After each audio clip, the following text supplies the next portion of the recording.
मेरे प्रिय बच्चे, समय आ गया है सच्चाई को समग्र रूप में देखने का, अपने भीतर के तत्वों को पहचानकर एक नए मार्ग का अनुसरण करने का, नए व्यक्तित्व को निखारने का, नई आदतों को अपनाने का। ऐसी आदतें जो तुम्हें प्रगति के मार्ग पर लेकर जाए, ऐसी आदत जो तुम्हारे उत्थान में सहायक हो। मेरे प्रिय बच्चे, तुम्हारे लिए जीत की दिव्य डोर अब बांधी जा रही है। एक नए युग का आरंभ होगा जिसमें तुम्हारे लिए प्रसन्नता का लहरें होगी, जिसमें तुम्हारा उत्थान छिपा हुआ होगा मेरे प्रिय बच्चे। और यही कारण है कि आज तुम्हें इस संदेश को अवश्य ही पूरा सुनना है। मेरे प्रिय बच्चे, अब तुम्हें घबराने की या चिंता करने की बिल्कुल भी आवश्यकता नहीं है, क्योंकि मैं स्वयं आ रहा हूँ। तुम्हें स्वयं को आगे लेकर आना है, स्वयं की जीत को घटित होते हुए देखना है। मेरे प्रिय बच्चे, नई राहें बिछ रही है, नया मार्ग बन रहा है। यदि आवश्यकता है तो केवल तुम्हारे विश्वास की प्रगाढ़ होने की। तुम जो चाहते हो उसे स्पष्ट रूप से कहो। तुम स्पष्ट रूप से उसे नहीं कह रहे हो, उसे नहीं बता रहे हो मेरे प्रिय, और उसमें कहीं ना कहीं संदेह विद्यमान है। संदेह की एक छोटी सी लहर, एक छोटा सा कण भी सत्यता को घटित होने से रोकेगा, तुम्हारी इच्छा शक्ति को कमज़ोर बनाएगा। और इन क्षणों में तुम्हें कमज़ोर बिल्कुल भी नहीं होना है। प्रबलता के साथ स्वयं को मजबूती के साथ खड़ा करना है। तुम्हें दर्शाना है कि तुम योग्य हो। तुम्हें दर्शाना है कि तुम्हारे लिए चीज़ें स्वयं ही रची जानी चाहिए।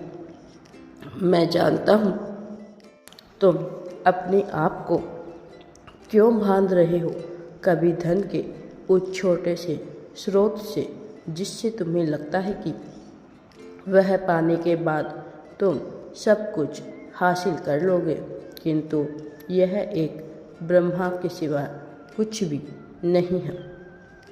यह सत्य नहीं है। तुमने परीक्षाएं दी है, तुम आगे आए हो, तुमने अपना कर्तव्य पूरा किया है। कितनी निष्ठा के साथ इस पर प्रश्न चिन्ह लगता है, लेकिन इसके बावजूद अब जब तक तुमने उसे पूरा कर लिया है तो बार बार परिणाम का विचार करके तुम अपने लिए बाधा उत्पन्न कर रहे हो। तुम्हें चिंता करने की आवश्यकता नहीं है। मैंने प्राथमिकता में ही कहा था, किंतु तुमने अपनी प्राथमिकता उस छोटे से स्रोत के साथ बांध ली। वह तुम्हारी प्राथमिकता नहीं हो सकती जब तक तुम उसे साधन के रूप में नहीं देखते, जब तक तुम उसे यंत्र के रूप में नहीं देखते, अस्त्र शस्त्र के रूप में नहीं देखते, तो भला आगे कैसे बढ़ोगे? तुम जिसे अपना सब कुछ मान बैठे हो, उस छोटे से स्रोत को जो इस भव्य संसार में, इस दिव्य संसार में जरा सा भी स्थान नहीं रखता है। तुम अपने आप को नीचा मान लेते हो, उस छोटा मान लेते हो, तब तुम ब्रह्मांड को भी नीचा दिखाने का कार्य कर रहे होते हो। मेरे प्रिय बच्चे, विश्वास की शक्ति का प्रयोग करो। संकल्प के साथ तुम्हें साधना के पथ पर आगे बढ़ना है। यह बहुत सरल हो सकता है यदि तुमने इसके रहस्य को जान लिया, अथवा यह दुष्कर ही प्रतीत होता रहेगा। इस संसार में ना जाने कितने मनुष्य हैं जिन्हें यह दुष्कर प्रतीत होता है, जिन्हें यह बहुत विशाल लगता है, किंतु यह बहुत ही छोटा सा कार्य है जो तुम पा लेना चाहते हो। मैंने तुम्हारी संभावना बहुत विशाल रखी है। मैं निरंतर चाहता हूँ कि तुम बड़ा सोचो, लेकिन तुम बार बार स्वयं को बांध रहे हो उन छोटे से कार्यों में। मेरे प्रिय बच्चे, यह उचित नहीं है, यह बिल्कुल भी कारगर नहीं है। तुम उस वृक्ष के समान हो जो अत्यंत ही विशाल है, जिसका फल एक अलग तरह से कार्य करता है, किंतु तुम उन छोटे छोटे वृक्षों को देख रहे हो जिसकी छाया में अन्य लोग आकर उसका गुणगान करते हैं और तुम अपनी तुलना लिए बैठे हो, स्वयं को कमज़ोर मान रहे हो। यह तुलना बेईमानी है, बेतुकी है। इस संसार में हर किसी का स्थान पृथक होता है, हर किसी का स्थान अलग होता है। भले ही वह सब कुछ एक ही धातु से बना हो, भले ही समस्त जीव एक निश्चित तत्व से बने हों, कि सबकी कार्य प्रणाली अलग होती है, सबके उद्देश्य अलग होते हैं, सबका लक्ष्य अलग होता है, सबकी आधारशिला अलग होती है, सबका कार्य अलग होता है।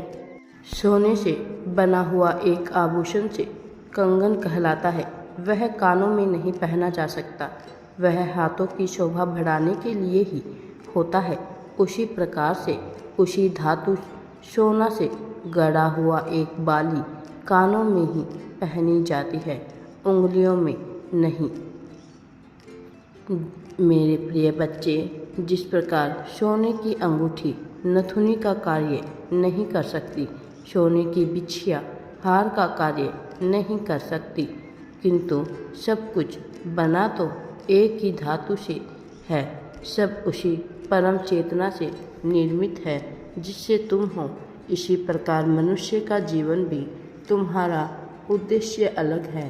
तुम अपनी तुलना उन वृक्षों से कर बैठे हो जिसकी ऊंचाई कम है, जिनकी छाया में लोग सो रहे हैं, जिसकी छाया में अन्य पशु पक्षी बैठते हैं, किंतु तुम उस विशाल वृक्ष के समान हो जिस पर गीद बैठता है, बाज जिस पर गरुड़ बैठता है, जिस पर ना जाने कितने ही अन्य जंतु बैठते हैं। वह अन्य लोगों को फल देने का कार्य भी करता है, अन्य पक्षियों के लिए घर बनाने का कार्य भी करता है। वह जो नीची जगह पर नहीं जा सकते, वह उसका उपयोग करते हैं।